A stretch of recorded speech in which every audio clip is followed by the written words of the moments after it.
একটা হাদিস মনে রাখবেন, যে ব্যক্তি এক ওয়াক্ত নামাজ ইচ্ছা করে ছেড়ে দিল, নামাজ পড়বো না, আবার পড়লেও হয় না পড়লেও হয়, ফাকাদ কাফারা, সে ব্যক্তি কুফরি করলো। আর কুফর শিরকের মধ্যে পার্থক্য নামাজ আর পাক্কা নামাজি কারা, এটা জানার জন্য আমাদের দুইটা সময়ের দিকে খেয়াল রাখতে হবে। কয়টা সময় ভাই? এক ফজর, আরেকটা হচ্ছে এশা। এই দুই ওয়াক্তে দেখবেন মসজিদে কারা কারা আসে।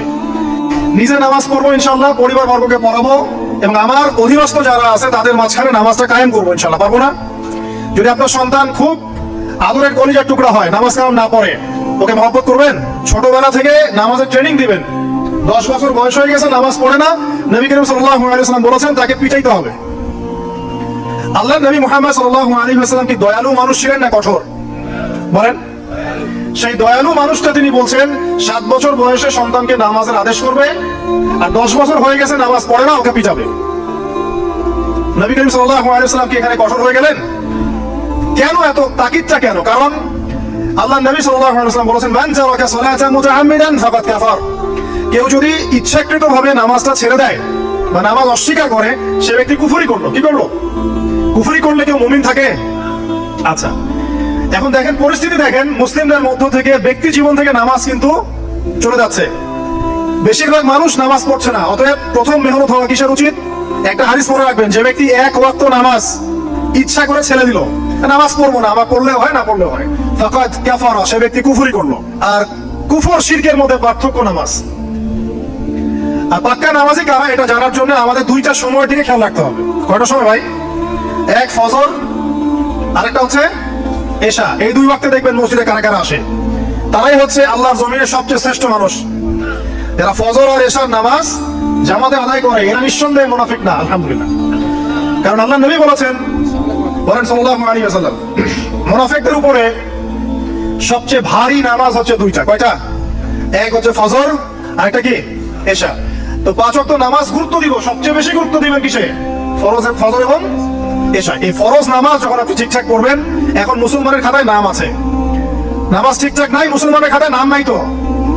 আর কিয়ামতের মাঠে সবার আগে কিসের হিসাব হবে ভাই? নামাজে। যার নামাজ ঠিকঠাক থাকবে তার বাকি হিসাব ওকে, কোনো সমস্যা নাই। আর যার নামাজ ঠিকঠাক নাই তার বাকি হিসাব ধরা খাবে, খাবে না? একজন ব্যক্তি মনে করেন অনেক দান সৎকার করেছে, হজ উমরা করেছে, ইত্যাদি ইত্যাদি, নামাজ নাই, কি হবে? ধরা খাবে না? আল্লাহ পাক আমাদের সবাইকে, আমাকে, আপনাদের সবাইকে 5 ওয়াক্ত নামাজি হওয়ার তৌফিক দান করুন, আমিন। আমাদের মা বোন যারা আছে, আমাদের এখানে যুবক ভাই যারা আছে, আমরা সবার প্রতি নসিহত করবো, আজকে থেকে নামাজ ছাড়বেন না, ঠিক আছে ইনশাআল্লাহ? আল্লাহ পাক তৌফিক এনায়েত করুন, আমিন। এরপর আসেন, দেখেন ব্যক্তি জীবন থেকে হালাল রিজিকটা উঠে যাচ্ছে, খেয়াল করেন নাই? এখন মানুষ রিজিকের ক্ষেত্রে হালাল হারামের পরোয়া করে? পরোয়া করে না। যেই দিক থেকে টাকা আসুক, হারাম হোক আর হালাল হোক, এখানে সুদ থাক আর ঘুষ থাক আর জেনা থাক আর আপনার দুর্নীতিটা কি থাক, মানুষ চিন্তা করে যে পেটটা বাঁচলেই পাবেন না, তাই না? যেভাবে হোক রিজিক আসলেই হইল। মানুষের সম্পদ আত্মসাৎ করতে বুক কাঁপে না। খেয়াল করে দেখবেন, সুদ খাইতে বুক কাঁপে না, ঘুষ নিতে বুক কাঁপে না, অন্যের সম্পদ লুটে পুটে খাইতে, ছিনতাই করতে, চুরি করতে বুক কাঁপে না। তাহলে আমরা এখন হালাল হারামের কোনো মূলনীতি মেনে চলি? আল্লাহ পাক আমাদেরকে বোঝার তৌফিক দান করুন যে হারাম রিজিক যদি আপনার আমলনামায় থাকে, রিজিকটা আপনার পেটে যায়, সেই রিজিক দিয়ে ইবাদত কবুল হবে না। এর উপর কোনো কথা নাই। যতই ঘুরাই ফিরাই ব্যাখ্যা করা হোক না কেন, রিজিক যদি হারাম হয়, ইবাদত কবুল হচ্ছে না। দোয়া কবুল হবে? নামাজ কবুল হবে? দান সদকা কবুল হবে? তাহলে ব্যক্তি জীবনে ইবাদত কবুল করানোর জন্য হারাম রিজিক ত্যাগ করার দরকার আছে না ভাই, নাকি নাই? তাহলে এখন থেকে আমরা হালাল খাবো না হারাম খাবো? যদি আপনি অন্যের সম্পদ নিয়ে থাকেন, আজকেই পরিশোধ করে দিবেন। যদি কারো সম্পদ আত্মসাৎ করে থাকেন, দিয়ে দিবেন। যদি ঘুষ নিয়ে থাকেন, ফেরত দিবেন। আপনার বোনের সম্পত্তি আত্মসাৎ করে থাকেন, ফেরত দিতে হবে। রিজিক যতক্ষণ পর্যন্ত হালাল হচ্ছে না, ততক্ষণ পর্যন্ত ইবাদত কবুল হচ্ছে না। আল্লাহ পাক আমাদের সবাইকে বোঝার তৌফিক দান করুন, আমিন। ব্যক্তি জীবনে আরো সমস্যা আছে, দেখেন এখনকার মুসলিম ব্যক্তি জীবন আর পরিবার থেকে পর্দা উঠে যাচ্ছে না, যাচ্ছে না? জিন আর মানুষ শয়তান, এরা তোমাদেরকে এমন জায়গা থেকে দেখে যেখান থেকে তোমরা ওদেরকে দেখতে পারো না। মানে শয়তান আপনাকে দেখছে।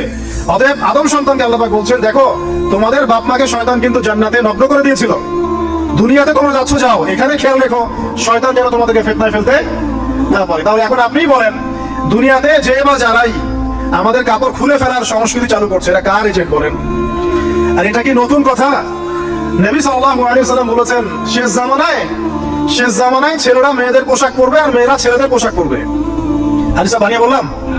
দেখেন, শেষ জামানায় মেয়েরা ছেলেদের পোশাক পরবে আর ছেলেরা মেয়েদের পোশাক পরবে। নবীজি আরো বলেছেন, শেষ জামানায় এমন এক শ্রেণীর মেয়ে আসবে, লা মারাহুমা, আমি ওদেরকে দেখি নাই, নিসাউন কাসিয়াতুন আরিয়া, এমন সব মহিলা যারা কাপড় পরবে কিন্তু নগ্ন থাকবে।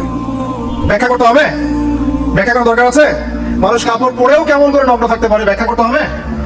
মুমিলাতুন মাইলাত, এরা নিজেরাও অন্যকে আকৃষ্ট করবে, নিজেরাও অন্যের দিকে আকৃষ্ট হবে, ব্যাখ্যা করতে হবে। আল্লাহ রাসূল সাল্লাল্লাহু আলাইহি ওয়াসাল্লাম একটা মূলনীতি দিয়েছেন। আপনি পুরুষ হলে আপনার সতর হবে নাভির উপর থেকে হাঁটুর নিচ পর্যন্ত, ঠিক আছে? এই সতর ঢেকে রাখা আপনার জন্য সবসময় ফরজ। এখন এর উপরে আপনি তাকওয়ার পোশাক পরবেন, ঢিলাঢালা পোশাক পরবেন, লম্বা চওড়া পোশাক পরবেন, যে পোশাক পরলে আপনি শালীনতা আপনার বজায় থাকে, এটা আপনি পুরুষ হিসাবে। এরপর আপনি টুপি, পাগড়ি, জুব্বা, দাড়ি সব রাখবেন, ইসলামিক সুন্নাহ। আর যদি আপনি মেয়ে হয়ে থাকেন, আমার বোন হন, আমার মা হন, আমার খালা, মামি, চাচি যেই হন, আপনাদের জন্য নবী সাল্লাল্লাহু আলাইহি ওয়াসাল্লাম বলেছেন চারটা মূলনীতি ফলো করতে হবে। কয়টা মূলনীতি? চারটা, সংক্ষেপে বলছি। এক, আপনার পোশাক এত আঁটোসাঁটো হবে না যাতে আপনার গায়ের কাঠামো বোঝা যায়। দেখাচ্ছি, এই যে আমার হাত কত মোটা কি দেখা যায়? বোঝা যাচ্ছে আমার হাত কত মোটা, আমার মাসেল কত মোটা বোঝা যাচ্ছে? যদি আমি এরকম পোশাকটা পরতাম, বোঝা যায়? এটা নিষেধ। এটা আপনাকে নবী সাল্লাল্লাহু আলাইহি ওয়াসাল্লাম নিষেধ করেছেন, এরকম আঁটোসাঁটো পোশাক পরবে না। কাকে বলেছেন? আমাদের মাদেরকে, আমাদের বোনদেরকে, আমাদের মেয়েদেরকে। এটা তাদের প্রতি তো যেমন ফরজ, অবশ্যই আমাদের প্রতিও তো। আমরাও কি এত আঁটোসাঁটো করবো? করবো না। দুই, নবীজি বলেছেন এমন পোশাক পরবে না যে পোশাক পরলে বাহির থেকে ভিতরের অঙ্গ দেখা যায়। আমার এই কাপড় দিয়ে কি ভিতরের গায়ের স্কিন দেখা যাচ্ছে? যাচ্ছে? যদি এটা পাতলা হতো দেখা যেত না? ঢিলেঢালাও যদি পোশাক হয় কিন্তু পাতলা হয়, যে ভিতরটা দেখা যায়, এটাও হারাম, করা যাবে? যাবে না। মেয়েদের বোরখাও যদি হয় একদম ঢিলেঢালা বোরখা কিন্তু ভিতরের অঙ্গ দেখা যাচ্ছে, করা যাবে? তাহলে এটা নবী সাল্লাল্লাহু আলাইহি ওয়াসাল্লামের দ্বিতীয় মূলনীতি দিয়ে। তিন নাম্বার হচ্ছে, কোন পুরুষ কোন মহিলার পোশাক করতে পারবে না, কোন মহিলা কোন পুরুষের পোশাক করতে পারবে না। আপনি কি ম্যাক্সি পরে ঘুরবেন? আপনার রুচি গোলাবে? তাহলে একটা মেয়ে কেমন করে গেঞ্জি পরে ঘুরতে পারে? একটা পুরুষ হিসেবেও তো আপনার খালি গায়ে ঘুরতে লজ্জা লাগে না? লাগে না? তো একটা মেয়ে মানুষ কিভাবে খালি গায়ে ঘুরতে পারে? তাহলে মনে করেন কোথায় আমাদের শালীনতার জায়গা চলে আসছে। ওই যে একটা হাদিস আছে, নবীজি বলেছেন, যদি তোমার মধ্যে লজ্জা না থাকে তোমার দ্বারা যে কোনো পাপ করা সম্ভব। যদি তোমার মধ্যে লজ্জা না থাকে তোমার দ্বারা যে কোনো পাপ করা কি সম্ভব। এটা তিন নাম্বার। চার নাম্বার, যে অমুসলিম যারা, তাদের ধর্মীয় কৃষ্টি কালচারের সাথে সাদৃশ্য আছে এমন কোন পোশাক মুসলিমদের পরা যাবে না। আপনি ক্রুশের পোশাক করতে পারবেন? পারবেন? পারবেন না। তো এই মূলনীতিগুলো ফলো করে আপনাকে চলতে হবে। আল্লাহ পাক তৌফিক এনায়েত করুন, আমিন। প্রথম নসিহত করেছি যে 5 ওয়াক্ত নামাজ যেন আমাদের না ছুটে যায়। পারা যাবেন ইনশাআল্লাহ ভাই? ওয়াদা করেন আজকে থেকে 5 ওয়াক্ত নামাজ ছাড়বেন না, ওয়াদা করেন, বলেন ইনশাআল্লাহ। হে আল্লাহ, আমরা তওবা করছি, জীবনে যত নামাজ ছেড়েছি তার জন্য আমরা তোমার কাছে ইস্তেগফার করছি। বলেন আস্তাগফিরুল্লাহ আল্লাযী লা ইলাহা ইল্লা হুয়াল হাইয়ুল কাইয়ুম ওয়া আতুবু ইলাইহি। যত নামাজ কাজা হয়েছে হিসাব করে কাজা আদায় করে দিবেন, পারবেন ইনশাআল্লাহ? আর আজকে থেকে ইনশাআল্লাহ আমরা নামাজ ছাড়বো না, ওয়াদা করছেন? আল্লাহ পাক সবার তওবা কবুল করুন, আজকে থেকে পাক্কা নামাজই বানায় দিন, আমিন। শুধু নিজেই নামাজ পড়বেন, আপনার স্ত্রী সন্তানকে নামাজ পড়াবেন না? আল্লাহ পাক তৌফিক এনায়েত করুন। 2 নাম্বার কি বলেছিলাম? হালাল। বলেন, হালাল রিজিক। রিজিক যদি হারাম হয় ইবাদত কবুল হবে? আল্লাহ পাক বলেছেন, ইন্নাল্লাহা তাইয়্যিব লা ইয়াকবালু ইল্লা তাইয়্যিব। আল্লাহ পাক পবিত্র, তিনি পবিত্র ছাড়া গ্রহণ করেন না। 3 নাম্বার কি বললাম ভাই? কে? আপনার পরিবার বর্গকে শালীন পোশাকে রাখবেন, পর্দায় রাখবেন। রাখা যাবে না ইনশাআল্লাহ?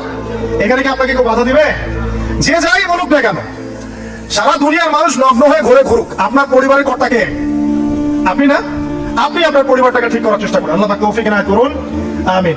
4 নম্বর নসিহত, এটা যুবকদের জন্য স্পেশালি, এবং যাদের পড়াশোনা করার সামর্থ্য এখন আছে তাদের জন্য। কোরআনুল কারীম তেলাওয়াত করা শিখতে হবে, পারবেন? কারা কারা পারেন? আলহামদুলিল্লাহ। কারা কারা হাফেজ?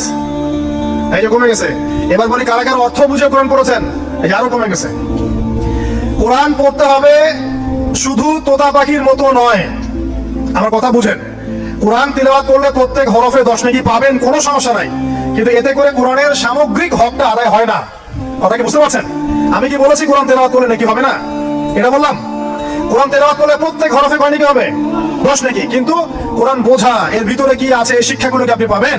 বিশুদ্ধ করে কোরআন পড়তে হবে, বিশুদ্ধ করে। একটা উদাহরণ দিব, এই যে আমরা নামাজে দাঁড়িয়ে বলি আল্লাহু আকবার, তাই না? তারপরে কি পড়েন? সানা পড়েন। তারপরে কি পড়েন? আলহামদুলিল্লাহ, আলহামদুলিল্লাহি রাব্বিল আলামিন। প্রথম শব্দ কি? আলহামদু। যদি আপনি আলহামদুলিল্লাহ বলেন, অর্থ হচ্ছে সমস্ত প্রশংসা আল্লাহর জন্য, ঠিক আছে? আচ্ছা, যদি আপনি বলেন আলহামদুলিল্লাহ, আলহামদুলিল্লাহি রাব্বিল আলামিন, এখানে হা হলো হাওয়াস, মানে ছোট হা। এই একটা হা ভুল করার কারণে অর্থ পরিবর্তিত হয়ে অর্থ দাঁড়ায় সমস্ত নিন্দা আল্লাহর জন্য, নাউযুবিল্লাহ। আমি কি বুঝাতে পারলাম যে বিশুদ্ধ করে কোরআন তেলাওয়াত করা কতটা ইম্পর্টেন্ট? মনে করেন আপনি বলছেন কুল ইয়া আইয়ুহাল কাফিরুন, বলুন হে কাফেররা, লা আ'বুদু মা তা'বুদুন। এসব মুখস্থ আছে না? আচ্ছা, এর অর্থ হচ্ছে লা আ'বুদু, আমি তার ইবাদত করি না, মা তা'বুদুন, যার ইবাদত তোমরা করো। এখানে লা এর মধ্যে মদ আছে না? মদ আছে না? টেনে পড়তে হয় না? যদি কেউ লা এ মদ না করে এভাবে পড়ে যে লা আ'বুদু মা তা'বুদুন, যারা গ্রামার জানে তাদেরকে জিজ্ঞাসা করেন, অর্থ হবে এমন যে আমি অবশ্যই তার ইবাদত করি যার ইবাদত তোমরা করো। তোমরা বলতে কারা? তাওহীদ থাকলো না শিরক হলো? অতএব বিশুদ্ধ করে কোরআন তেলাওয়াত করা খুবই জরুরি। আপনি মসজিদে যান আর মাদ্রাসায় যান আর ওস্তাদকে প্রাইভেটে পড়ান, যেভাবেই পড়েন, আপনাকে বিশুদ্ধ করে কোরআন তেলাওয়াত করা শিখতে হবে। আল্লাহ পাক তৌফিক দান করুন, আমিন। যারা বয়স্ক হয়ে গেছেন, আফসোস করবেন না, হীনমন্যতায় ভুগবেন না। আপনি ওই অবস্থায় চেষ্টা করেন, আল্লাহ পাক আপনাকে ডাবল নেকি দিবেন ইনশাআল্লাহ। নবী সাল্লাল্লাহু আলাইহি ওয়াসাল্লাম বলেছেন, যে ব্যক্তি কোরআনের একটা আয়াত বা একটা হরফ তেলাওয়াত করবে, তার জন্য 10টা নেকি আছে ইনশাআল্লাহ। আর মান ক্বারা কুরআনুল কারীম ওয়া হুয়া মাহিরুন বিহি, যে ব্যক্তি কোরআন তেলাওয়াত করে এবং তার উপর দক্ষ হয়, মা সাফরাতিল কিরামিন বারারা, সেই ব্যক্তি সম্মানিত ফেরেশতাদের সাথে হাসর করবে ইনশাআল্লাহ। আর ওয়াল্লাযী ইয়াকরাউল কুরআন ওয়া ইয়াতাতা'আউ ফীহি ওয়া হুয়া আলাইহি শাক্কুন ফালাহু আজরুন, আর যে ব্যক্তি কোরআন তেলাওয়াত করতে করতে আটকে যায়, তেলাওয়াত করছেন আটকে যাচ্ছেন, আবার চেষ্টা করছেন, আবার আটকে যাচ্ছেন, আবার চেষ্টা করছেন, আল্লাহর নবী বলেন সাল্লাল্লাহু আলাইহি ওয়াসাল্লাম, তার জন্য ডাবল পুরস্কার আছে, ডাবল নেকি। তো হতাশ হওয়ার কোনো কারণ আছে? কোরআনের সমাজ গড়তে চান, এটা অনেক দূরের কথা। আগে কোরআনুল কারীম বিশুদ্ধ করে তেলাওয়াত করতে শেখেন, আল্লাহর ওয়াস্তে কোরআনের কিছু অংশ হিফজ করেন, এরপর কোরআনটা নিজে আগে মেনে চলার চেষ্টা করেন। নিজে ভালো না হলে কি মানুষকে ভালো করা যাবে? নিজে আমার মধ্যে জ্ঞান নাই, মানুষকে জ্ঞান দেওয়া যাবে? এটা তো সহজ কথা। অতএব নিজেদেরকে আমাদেরকে আগে কোরআন পড়তে হবে, কোরআন মানতে হবে, সাথে কোরআনের ব্যাখ্যা হাদিস আপনি পড়বেন। কোরআন কি একা একা পড়লেই হবে না? ওস্তাদ লাগবে। কোন ওস্তাদের কাছে গিয়ে আপনি কোরআন তেলাওয়াত করা শিখবেন, আরবি ভাষা শিখবেন এবং কোরআনের অর্থটা বুঝবেন। আল্লাহ পাক তৌফিক দান করুন, আমিন। কয়টা বললাম ভাই? 4টা। 1 নাম্বার কি ছিল বলেন আবার? 5 ওয়াক্ত সালাত ছাড়বেন। 2 নাম্বার কি ছিল বলেন? হালাল রিজিক ছাড়বেন নাকি আজকে থেকে আবার হারাম খাবেন? শোনেন ভাই, নবী সাল্লাল্লাহু আলাইহি ওয়াসাল্লাম বলেছেন, একটা যুগ আসবে যে যুগে মানুষ হালাল হারামের কোনো পরোয়া করবে না। এটা কোন যুগ? কোন যুগ বলেন? মানুষ হালাল হারামের কোনো পরোয়া করে? খুব কম সংখ্যক মানুষ আছে যারা হালাল হারামের পরোয়া করে বেঁচে চলে। বাট আল্লাহ পাকের যারা একনিষ্ঠ বান্দা হবে, তাদেরকে হারামে যাওয়া যাবে? যাবেন। আল্লাহ পাক আমাদের সবাইকে হালাল রিজিক দান করুন। একটা কথা বোঝেন, মনে করেন আপনার আমলনামাতে বা আপনার তাকদীরে আল্লাহ পাক লিখেছেন যে আপনি 100 বিঘা জমির ধান খাবেন, এতটুকু আপনার রিজিকের মধ্যে লেখা আছে। আল্লাহ পাক লেখেন নাই তাকদীর? আচ্ছা, ওই রিজিকের একটা দানা ছেড়ে কি আপনি মওত আপনার হবে কিনা? আপনি কি মারা যাবেন? রিজিক শেষ না করে মারা যাবে? তাহলে আপনার জন্য অপশন এখন 2টা। আপনি এই রিজিকটা হালাল পথে অন্বেষণ করতে পারেন, ওই রিজিকই পাবেন ইনশাআল্লাহ। পাবেন না? পাবেন। আল্লাহ পাক এটা বোঝার তৌফিক দান করুন, আমিন। আর সবশেষ কথা যেটা বললাম, যে নামাজ, হালাল রিজিক আর পর্দার সাথে সাথে পারিবারিক আদর্শ সুন্দর করবেন, পাশাপাশি কোরআন তেলাওয়াত শিখবেন, অন্যকে শেখাবেন, অর্থ বোঝার চেষ্টা করবেন। আল্লাহ পাক সবাইকে তৌফিক এনায়েত করুন, আমিন।